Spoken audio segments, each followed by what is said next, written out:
Yeah, so that's a thing. Rome Total War is getting remastered, and I already have it. There are going to be a lot of videos on YouTube showing off the new graphical fidelity, changes to the campaign, all the new unit models, but I just want to roleplay as a Themysciran, alright?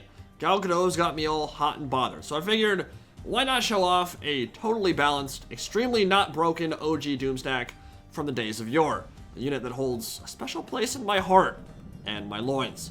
Headhunting Maidens for Scythia, light cavalry unit that hits entirely too hard for its price point, has some incredible doom stacking potential. Now, on paper, unvetted, unupgraded Amazonians have a relatively unassuming stat line. They have great morale, they're impetuous, and they have an impressive charge, but their defense value is kinda meh, and they only cost 600 gold, which is middling for a mounted unit in Rome Total War. For comparison, most cataphracts and elite cavalry run in the 880 to 950 denarii price point range, so this is a unit that costs 30% less than a lot of other elites. In fact, I wouldn't even call them elites. The game treats them as light cavalry, refers to them as light cavalry, even recommends that you don't put them on the front line for the sake of future generations. So why do they have a long history of being referred to as cheese hunting maidens? Why is a Doomstack of them so ridiculous? The answer, as is often the case, lies in their armor-piercing potential, which I guess is nothing new for the Total War series, right?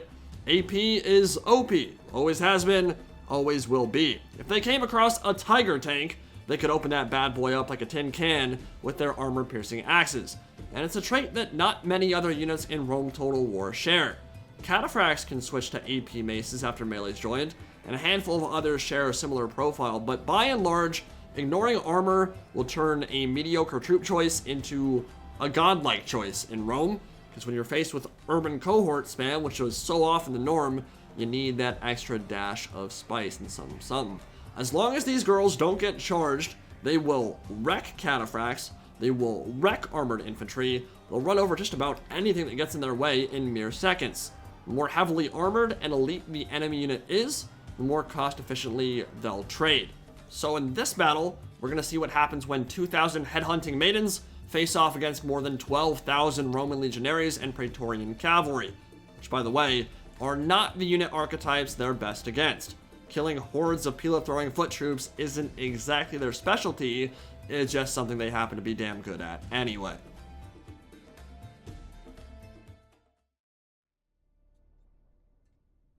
Alright, we're playing on hard difficulty.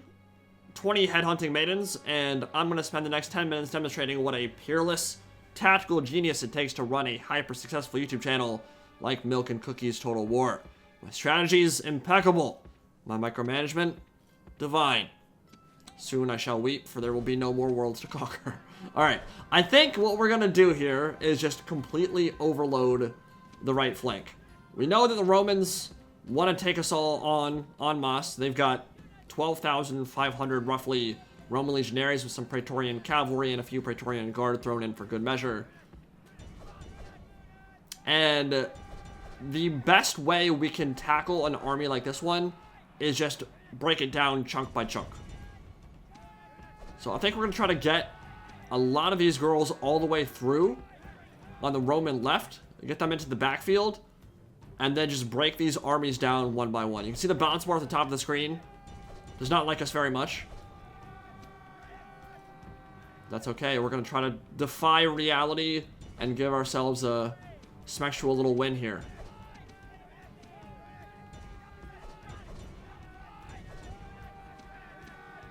You can see that initial impact, that 8 charge, it's brutal. Combine that with the armor piercing, and even on the higher difficulties, even on the highest difficulty, Roman legionaries, and these are legionary cohort, they are not pushover infantry by any means. They're obviously not quite urban cohort level. They're not gold urbans, but they're strong, they're good, they have solid morale, good stats. They're getting absolutely gobbled up. Now, I wouldn't say the initial impact here is the most important thing, because obviously, we're just fighting one army right now. We have an army ourselves. So it's more the second, third, and fourth engagements that are really going to test how well these girls hold up.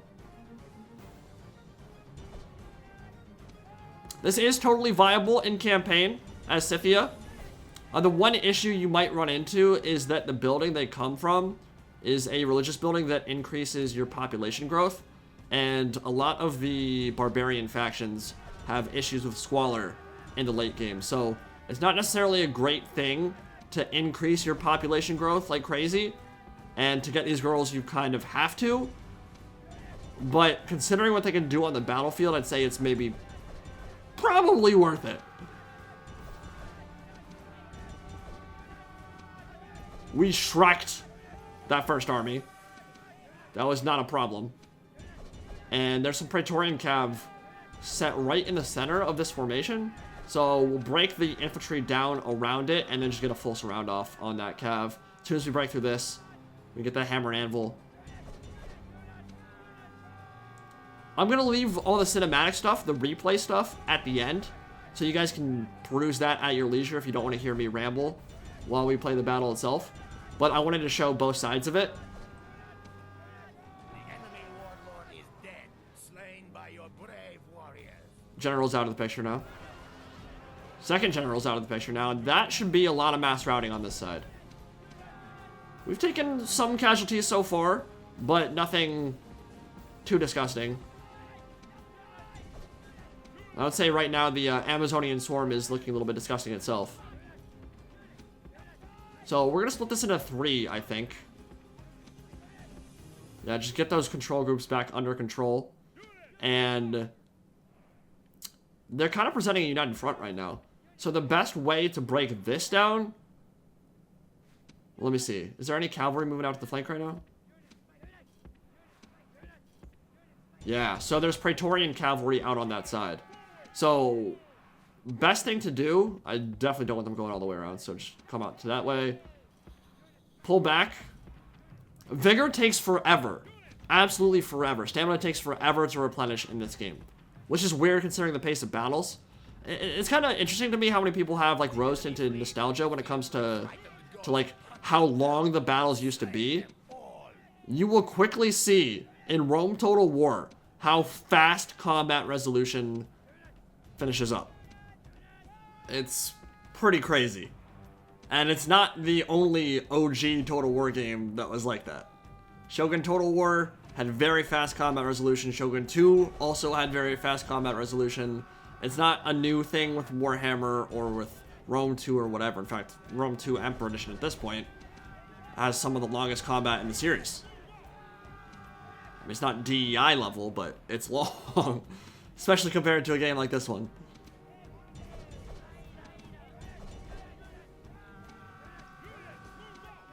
Crumped that cav out on that flank. And they're strength in numbers, right? We don't want to get too spread out and take one-on-one engagements with each of our elite cav. Having 1,000 models on top of one enemy unit means that unit dies quickly, even if not all my girls are hitting at the same time. I wish there was a way to shut them up with the command orders. That screaming is actually pretty obnoxious. I'll probably have to turn game volume down a little bit. But yeah, I wouldn't expect the AI to be writing any symphonies or great pieces of literature anytime soon. Their IQ is not super impressive. I wouldn't say that element has blown me out of the water in these massive team battles. Still feels like Rome. Which isn't the worst thing. Rome Total War is a damn good game.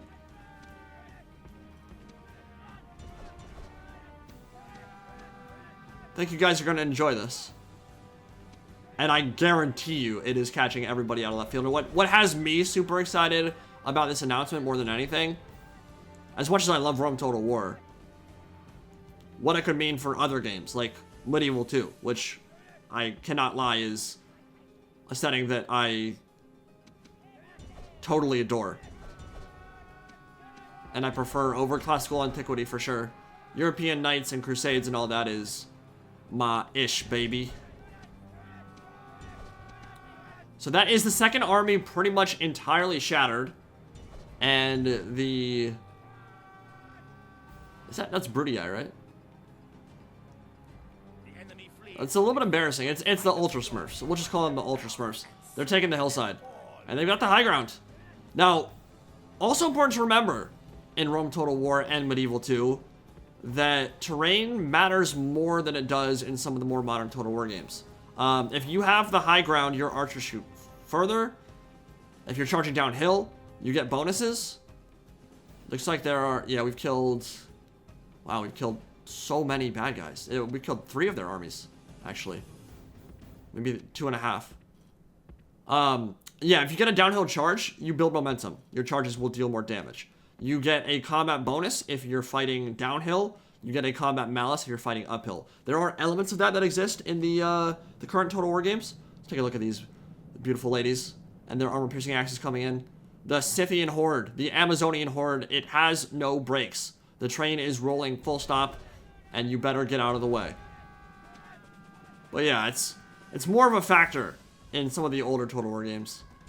So from that standpoint, I can kind of see why people pine for the more historical settings and the older settings, because they were labors of love. There's no question about it. And they have some nice details that perhaps some of the newer Total War games lack.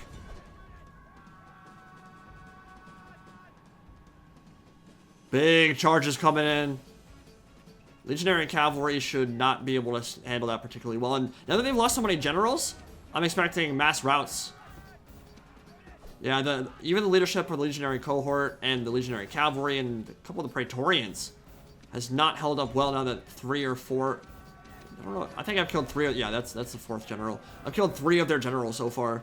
So that morale penalty hurts, for sure. And the Amazonian Horde is showing no signs of stopping.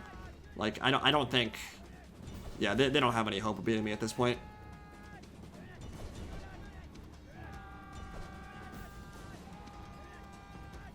It's serious Doomstack potential, man. 4 general falls. Now his men show fear. Now they may turn Do not play Rome Total War expecting historicity, because I'm pretty sure that hordes of screeching barbarian women with AP axes that could shatter entire legions by themselves did not exist. Also, biblical Egypt in this time period, not a great representation of what Egypt was at this time in history. And they didn't change it, but that's okay, because literally the entire point of Rome Total War Remastered is it is the same game. It just has updated graphics and some nice quality of life changes, but it is the same game, and they tried everything they could to make sure it stayed the same. Same experience, just more modern graphics, runs better on modern computers. The balance bar just shifted like crazy in our favor. Yeah, it's mass route. It's GG very soon. I'm actually super excited. I'm recording this pretty much right before it goes up. Only a couple hours before. Gonna be really curious to see what your guys' reaction to this reveal is. Should be pretty hype. And that's the game. Yeah. Headhunting Maidens. Pretty OP. Got some Doomstack potential there. Hope you guys enjoyed. And we'll take a look at some cinematics here at the end of the video. Enemy has been utterly broken. This is a most worthy victory.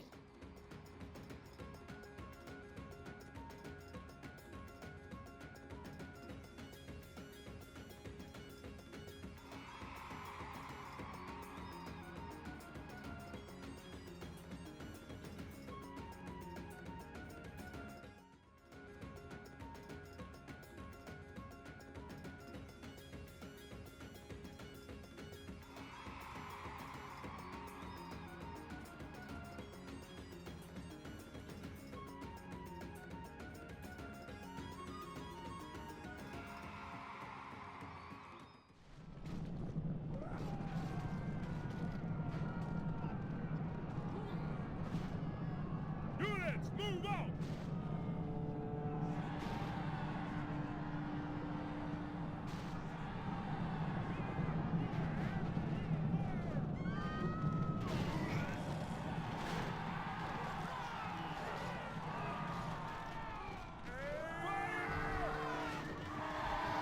This is no longer a battle, this is a hunt. No, a coward chase.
This is no longer a battle, this is a hunt.